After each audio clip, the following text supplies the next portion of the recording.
Welcome to first step for success your YouTube channel.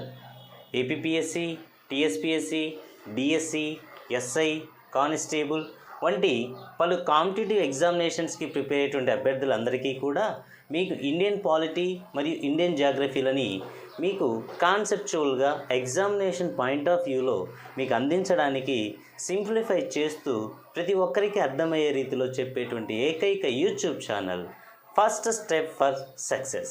దీన్ని ప్రతి ఒక్కరూ సబ్స్క్రైబ్ చేసుకోండి, ప్రతిరోజు అప్డేట్స్ని పొందండి. మరి ఇందులో మనం ఆల్రెడీ ప్రాథమిక హక్కులు 12వ ఆర్టికల్ నుంచి 35వ ఆర్టికల్ వరకు ఉన్నటువంటి ఆర్టికల్స్ని చెప్తూ మరి అందులో భాగంగానే 33వ ఆర్టికల్, ఇక మనకు చాలా తక్కువ ఆర్టికల్స్ ఉన్నాయి, 33, 34 మరియు 35 ఈ 3 ఆర్టికల్స్ గురించినటువంటి విషయాల్ని ఈరోజు డిస్కస్ చేద్దాం. మరి ప్రాథమిక హక్కుల్లో చాలా విషయాలను అనేక క్లాసెస్ చెప్పుకున్నాం. ప్రాథమిక హక్కుల గురించి ఎక్స్క్లూసివ్గా ప్రతి విషయం కూడా ప్రతి ఆర్టికల్ని చాలా జాగ్రత్తగా చెప్పాం. సో ఈ క్లాసెస్ని మీరు రెగ్యులర్గా ఫాలో అయ్యి మీ ఎగ్జామినేషన్లో కంపల్సరీగా దీన్ని ఉపయోగించుకుంటారని కోరుకుంటున్నాను. మరి ఈరోజు 33వ ఆర్టికల్ గురించి చూద్దాం. 33వ నిబంధన లేదా ప్రకరణ. ఈ 33వ నిబంధన ఏం తెలియచేస్తుంది అంటే సాయుధ దళాలు, ఈ సాయుధ దళాలకు సంబంధించినటువంటి ప్రాథమిక సాయుధ దళాలు అంటే ఇండియన్ ఆర్మీ,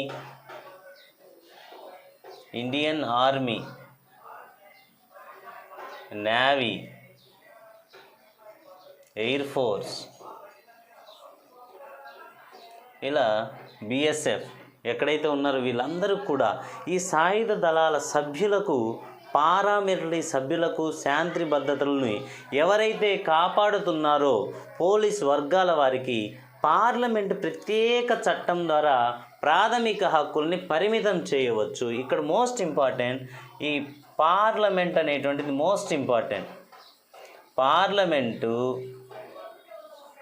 ప్రత్యేక చట్టం చేయడం ద్వారా ప్రత్యేక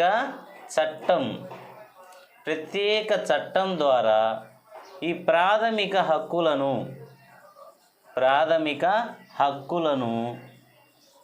వారికి పరిమితం చేయవచ్చు. అంటే ప్రాథమిక హక్కులు అన్నీ కూడా మనకు అందరికీ, పౌరులందరికీ ఉంటాయి. అయితే వాళ్ళకు కొన్ని ప్రాథమిక హక్కుల నుంచి మినహాయింపులు పరిమితం చేయాలి. అంటే ఎందుకనంటే వాళ్ళు శాంతి భద్రతలను కాపాడుతున్నటువంటి తమ యొక్క ప్రాణాలను సైతం లెక్క చేయకుండా కొన్ని ప్రాంతాల్లో విధులు నిర్వహిస్తున్నారు కాబట్టి వాళ్ళకి అక్కడ ప్రాథమిక హక్కులు స్ట్రిక్ట్గా ఫాలో అప్ చేయడానికి కొన్ని సందర్భాల్లో అవకాశం ఉండదు. అందువల్ల అక్కడ కొన్ని ప్రాథమిక హక్కులను పరిమితం చేయడానికి ఖచ్చితంగా ఎవరికి అధికారం ఉంది? పార్లమెంట్కి అధికారం ఉంది. అది పరిమితం చేయడానికి పార్లమెంట్ ఏం చేయాలి? కంపల్సరీగా చట్టం చేయాలి. ఈ చట్టం చేసేటువంటి అత్యున్నత అధికారం ఎవరికి ఉంది అంటే పార్లమెంట్కి ఉంది. మరి పార్లమెంట్ చట్టం చేశాక దీనిపై న్యాయస్థానాలపై దావా వేయరాదు. అంటే న్యాయస్థానాల్లో కేసు వేయడం అనేటువంటిది జరగకూడదు. న్యాయస్థానాల్లో దావా అనేటువంటిది వేయరాదు. ఇది కూడా ఇక్కడ మోస్ట్ ఇంపార్టెంట్ పాయింట్ అండి. న్యాయస్థానాలు అప్రోచ్ అవ్వడానికి అవకాశం లేదు. పార్లమెంట్ చట్టం చేశాక సాయుధ దళాలు ఎవరైతే సాయుధ దళాలు మిలిటరీలో పనిచేసేటువంటి వాళ్ళకి సాయుధ దళాలు అంటే సైనికంగా శాంతి భద్రతలు కాపాడేటువంటి వ్యక్తులు ఎవరైతే ఉంటారో వారి కోసం ప్రత్యేకంగా పార్లమెంట్ చట్టం చేయడం ద్వారా ప్రాథమిక హక్కును పరిమితం చేసే అవకాశం ఉంటుంది. సో కేవలం ఆ అధికారం ఎవరికి ఉందంటే పార్లమెంటుకు మాత్రమే ఉంది. దానిపై న్యాయస్థానాల్లో దావా వేయరాదు. ఇక్కడ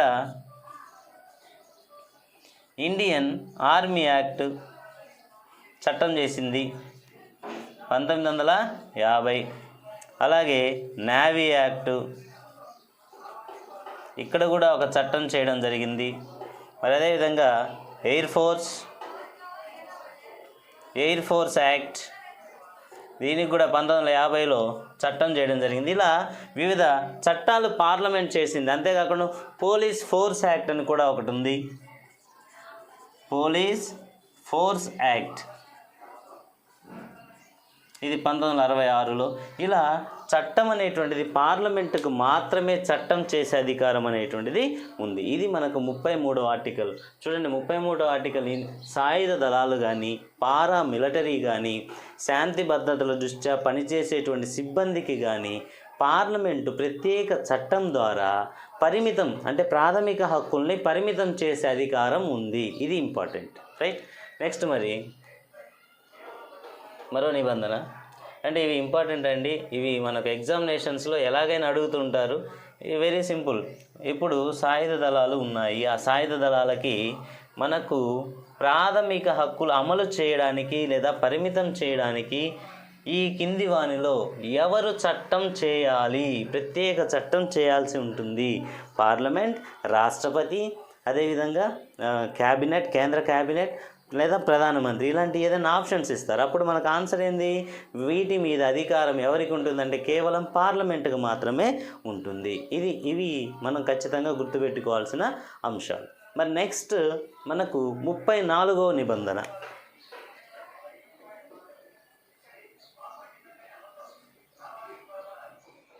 ఈ 34వ నిబంధన ఏం చెప్తుంది? ఇది కూడా వెరీ ఇంపార్టెంట్ అండి. ఈ 34వ నిబంధన ఏం చెప్తుందంటే మనకు సైనిక శాసనం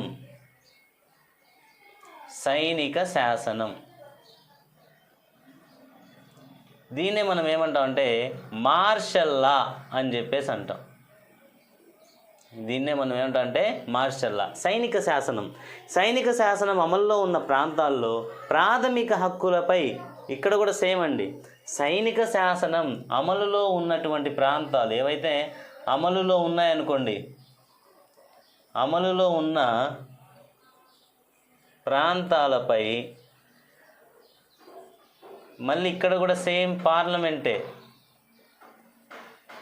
ఈ విషయంలో కూడా పార్లమెంటు వాటిపై ప్రాథమిక హక్కులకు సంబంధించి అమలు చేయడానికి, ప్రాథమిక హక్కులు అమలు చేయడానికి, ఇలా అమలు చేయాలంటే అమలు చేయడానికి ఇక్కడ కూడా ప్రత్యేక చట్టం చేయాలి. ఇది కూడా సేమ్. కాకపోతే ఇక్కడ ఇంపార్టెంట్ ఏంటంటే సైనిక శాసనం. ఇది ఇంపార్టెంట్, ఇది చాలా ఇంపార్టెంట్. సైనిక శాసనం. అసలు మార్షల్ లా అంటే ఏంటంటే దీన్ని మనం మిలిటరీ లా అని కూడా అంటాం. ఎలా చెప్పొచ్చు అంటే మార్షల్ లా అంటే ఏదో కాదండి. మార్షల్ లా, ఈ మార్షల్ లా అంటే మిలిటరీ పాలన అని అర్థం. మిలిటరీ పాలన అంటే అక్కడ సైనికులు ఉంటారు ఎక్కువగా, ఇక సైనికుల నిర్బంధంలో ఉన్నట్టుగా ఉంటుంది. అంటే అక్కడ పరిస్థితి అలా మారిపోతుంది. కాబట్టి ఇక్కడ ఏమవుతుందంటే మార్షల్ లా అంటే మిలిటరీ పాలన అని చెప్పేసి కూడా మనం చెప్పవచ్చు. అంటే ఇది మిలిటరీ పాలన ఎప్పుడు నిర్వహిస్తారు, ఎప్పుడు వేస్తారంటే యుద్ధం కానీ ఏమన్నా అంతర్గతమైనటువంటి అల్లకల్లోలాలు సృష్టించినప్పుడు,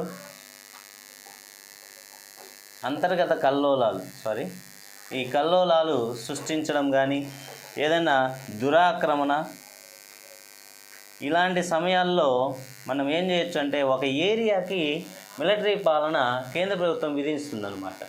ఇలాంటి సమయాల్లో కేంద్ర ప్రభుత్వం కూడా అది కూడా పార్లమెంట్ చట్టం ద్వారానే అక్కడ మిలిటరీ లా అనేటువంటిది వేస్తారు.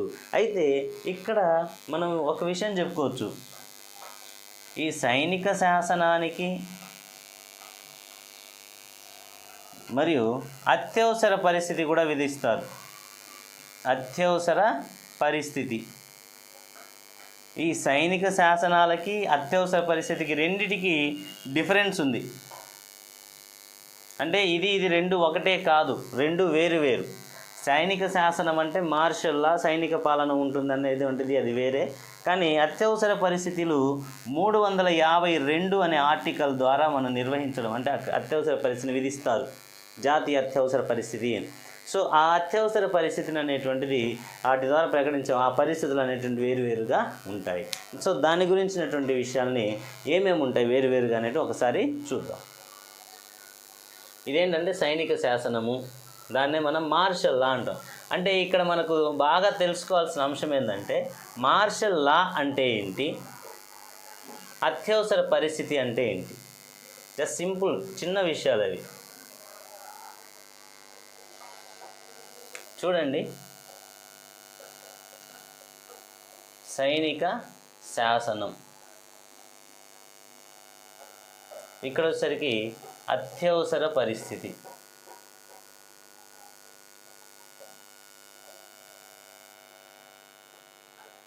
ఇక్కడ సైనిక శాసనం అంటే ఏంటి? అత్యవసర పరిస్థితి అండి. సైనిక శాసనము, దీన్ని మనం మార్షల్ లా అని చెప్పేసి అంటాం. ప్రాథమిక హక్కుల్ని ఇది ప్రభావితం చేస్తుంది. ఇది ప్రాథమిక హక్కులను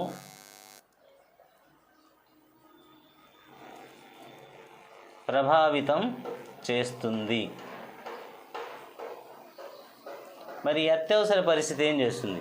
ప్రాథమిక హక్కులు ఒక్కదాన్నే కాదు, ప్రాథమిక హక్కులను మాత్రమే కాకుండా కేంద్ర రాష్ట్రాల మధ్య రెవెన్యూ పంపిణీని కానీ, అదేవిధంగా కేంద్ర రాష్ట్రాల మధ్య ఉన్న శాసన సంబంధమైన అధికారాలను కూడా ప్రభావితం చేస్తుంది. ఇది ఇంపార్టెంట్ ఇక్కడ. ఇది ప్రాథమిక హక్కులనే కాక కేంద్ర రాష్ట్ర రెవెన్యూ పంపిణీ మరియు వాటి మధ్య ఉన్న శాసన సంబంధాలు, ఈ రెండింటిని కూడా ఇది ఏం చేస్తుందంటే ప్రభావితం చేస్తుంది. అదేంటిది? జాతీయ అత్యవసర పరిస్థితి. ఇదేంటిది? సైనిక శాసనం. అలాగే సైనిక శాసనం అనేటువంటిది ప్రభుత్వాన్ని, సాధారణ న్యాయస్థానాలని సస్పెండ్ చేస్తుంది. ఏది? సైనిక శాసనం. అక్కడ ప్రభుత్వం అనేటువంటిది కూడా ఉండదు. ప్రభుత్వము మరియు సాధారణ న్యాయస్థానం, సాధారణ న్యాయస్థానం ఈ రెండింటిని ఏం చేస్తుందంటే సస్పెండ్ చేస్తుంది. అదేంటిది? సైనిక శాసనం. మరి అదే జాతీయ అత్యవసర పరిస్థితి సమయంలో ఏం జరుగుతుందంటే ప్రభుత్వ సాధారణ న్యాయస్థానాలు ఇవి రెండు కొనసాగుతాయి. అంటే ఈ పాయింట్ చెప్పాను కాబట్టి ఇక్కడ ప్రభుత్వము, సాధారణ న్యాయస్థానం రెండు కూడా ఇక్కడ కొనసాగుతాయి. అంటే దాన్ని ఏం సస్పెండ్ చేయడం ఇలాంటివి ఏమీ జరగవు. అదేవిధంగా ఇంకా ఇక్కడ ఏంటంటే శాసనానికి, భద్రతకు భగ్నం జరిగినప్పుడు దానిని పునరుద్ధరించడానికి దీన్ని విధిస్తారు. అంటే ఇక్కడ ఏంటంటే పునరుద్ధరించడం కోసం,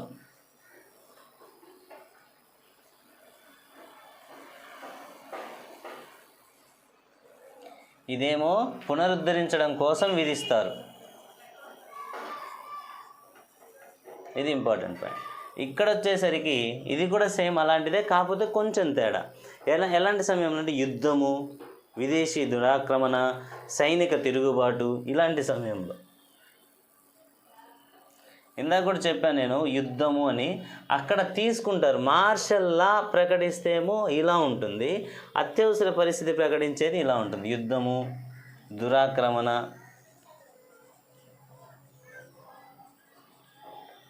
సైనిక తిరుగుబాటు ఇలాంటివి ఏమైనా జరిగినప్పుడు జాతీయ అత్యవసర పరిస్థితిని ఇక్కడ ప్రకటించడం జరుగుతుంది. అయితే ఇక్కడ సైనిక శాసనం అంటే ఏంటంటే అది కూడా సేమ్ ఇలాంటి సిచ్యువేషన్స్లోనే, కానీ అది మళ్ళీ దాన్ని పునరుద్ధరించడానికి దీన్ని విధిస్తారు, ఒక ప్రాంతంలో మాత్రమే. అయితే ఇక్కడ ఇదొక పాయింట్. ఇది నిర్దిష్ట ప్రాంతంలో విధిస్తారు. నిర్దిష్ట ప్రాంతంలో విధిస్తారు. ఇది దేశం మొత్తమైనా విధించవచ్చు, దేశంలో ఒక భాగంలోనైనా విధించవచ్చు. ఇది వచ్చేసరికి దేశం అంతయు విధించవచ్చు, కొద్ది భాగమైన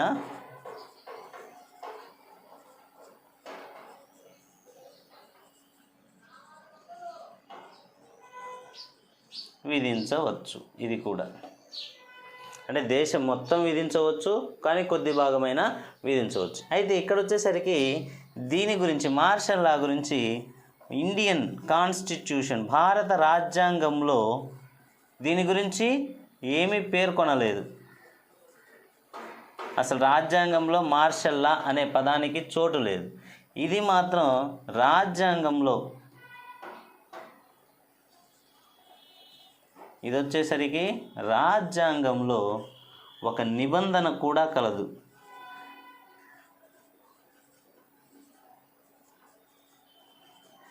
దానికోసం ప్రత్యేకంగా ఒక నిబంధన. ఇది సైనిక శాసనానికి జాతీయ అత్యవసర పరిస్థితిలో ఉన్నటువంటి, అంటే రాజ్యాంగంలో ఇది ఉంది ఇది లేదు అని అర్థం. ఓకేనా?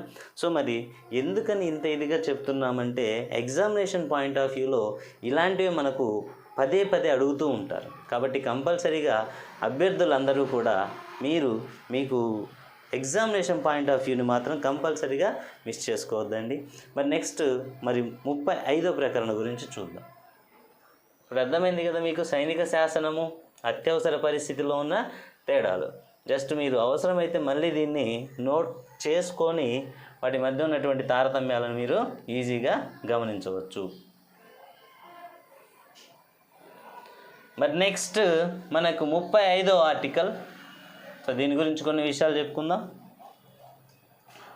35 ఈ 35వ ప్రకటన ఏం చెప్తుందంటే కొన్ని ప్రాథమిక హక్కులపై పరిమితి విధించే అధికారం పార్లమెంటుకి ఉంటుంది.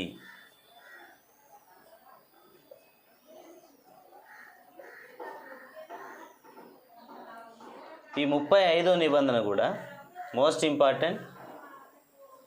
కొన్ని ప్రాథమిక హక్కులపై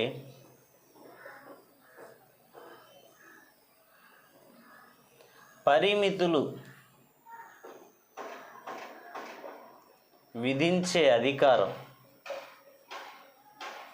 ఓన్లీ పార్లమెంటుదే.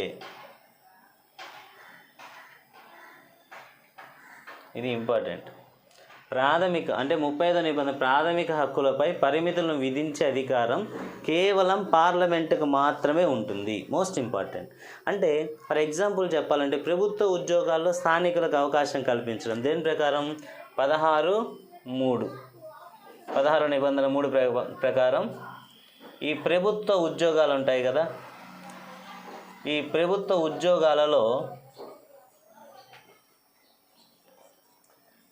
స్థానికులకు అవకాశం, ఇది ఒకటి ఇంపార్టెంట్. ప్రభుత్వ ఉద్యోగాలలో కేవలం స్థానికులకు మాత్రమే అవకాశం కలిగించడం అనేటువంటిది ఈ పరిమితులు విధించే అధికారం ఎవరికి ఉంది? పార్లమెంట్ చట్టం చేస్తేనే ఇది అనేటువంటిది అప్లికబుల్ అవుతుంది. అదేవిధంగా రిట్స్ జారీ చేసేటువంటి విషయంలో ఈ రిట్స్ జారీ చేసే విధానంలో కూడా ఈ విషయంలో కూడా మనకు పార్లమెంటుకి అంతిమ అధికారం ఉంటుంది.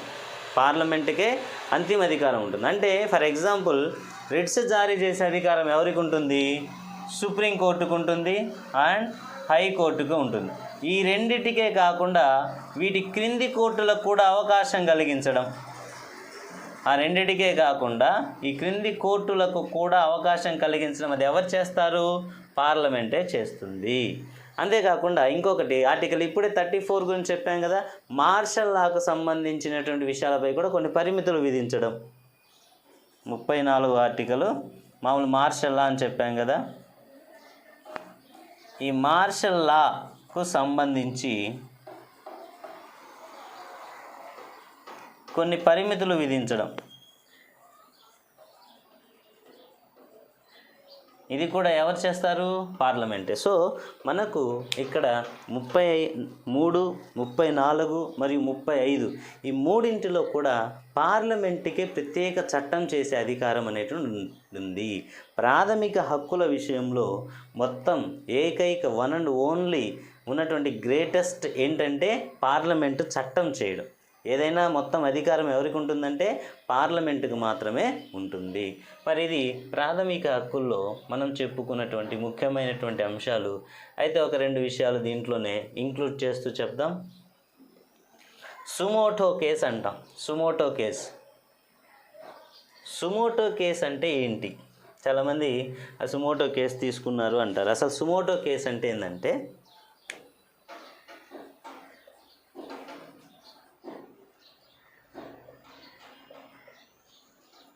ఈ సుమోటో కేసు ఏంటంటే సుప్రీంకోర్టు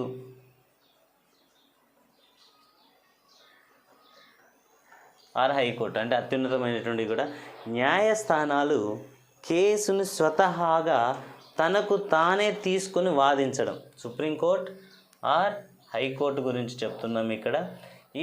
ఈ న్యాయస్థానాలు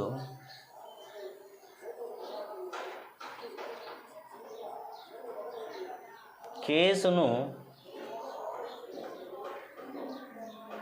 తనకు తానే తీసుకొని వాదించడం.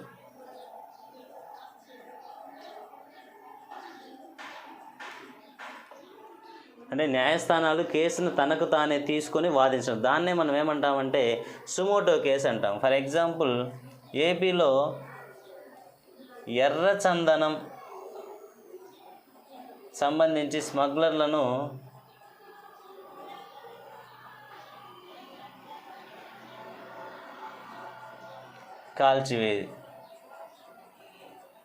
కాల్చివేయడం జరిగింది. ఆ కాల్చివేసిన దాన్ని న్యాయస్థానం ఏం చేశాయి, కేసుని తనకు తానే, అంటే ఎవరు కేసు అనేటువంటిది వేయలే, ఆ కేసుని తనకు తానే తీసుకొని వాదిస్తుంది. సో ఇలాంటివి సుమోటో కేసులు అని చెప్పేసి అంటారు. మరి అదేవిధంగా మరొకటి ఇంపార్టెంట్ ఉంది, అమికస్ క్యూరీ.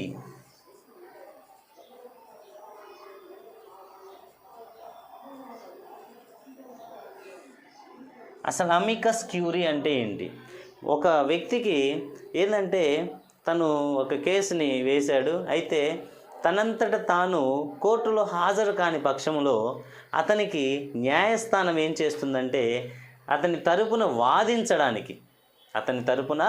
వాదించడానికి ఒక వ్యక్తిని న్యాయస్థానం నియమిస్తుంది. ఆ వ్యక్తిని లేదా అధికారినే అమికస్ క్యూరీ అంటారు. బాధితుడు కోర్టుకు హాజరు కాలేని పక్షంలో, అంటే అతను హాస్పిటల్లో ఉండడం కానీ లేకపోతే ఎక్కడైనా ప్రమాదంలో ఉండడం కానీ, ఇలా హాజరు కాలేని పక్షంలో న్యాయస్థానము,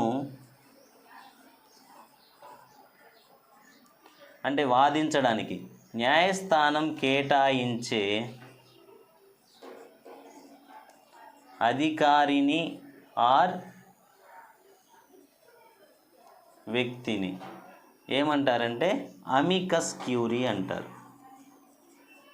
అమికస్ క్యూరీ అంటే అతను తన వాదన వినిపించుకోవడం కానీ కోర్టు ముందు వాదించుకోవడానికి అతను రాలేని పక్షంలో న్యాయస్థానం ఏం చేస్తుందంటే ఆ వ్యక్తి తరపున ఒక వ్యక్తిని కానీ అధికారిని కానీ నియమిస్తారు.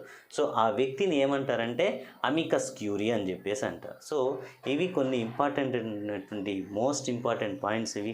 ఇంకా ఉన్నాయి వాటి లోకస్ స్టాండీ అని ఏమంటాం, వాటినన్నిటి గురించి మిగిలిన విషయాలన్నింటినీ కూడా మిస్లేనియస్ అంశాలు ఏమైనా ఉన్నట్లయితే నెక్స్ట్ క్లాస్లో ఖచ్చితంగా కలుద్దాం. మరి ఈ అప్డేట్స్ అన్నీ కూడా రావడానికి మీరు ఖచ్చితంగా సబ్స్క్రైబ్ చేసుకోవడమే కాకుండా గంట సింబల్లో ఆల్ అనేటువంటి ఆప్షన్ని తీసుకోండి. So thank you to all.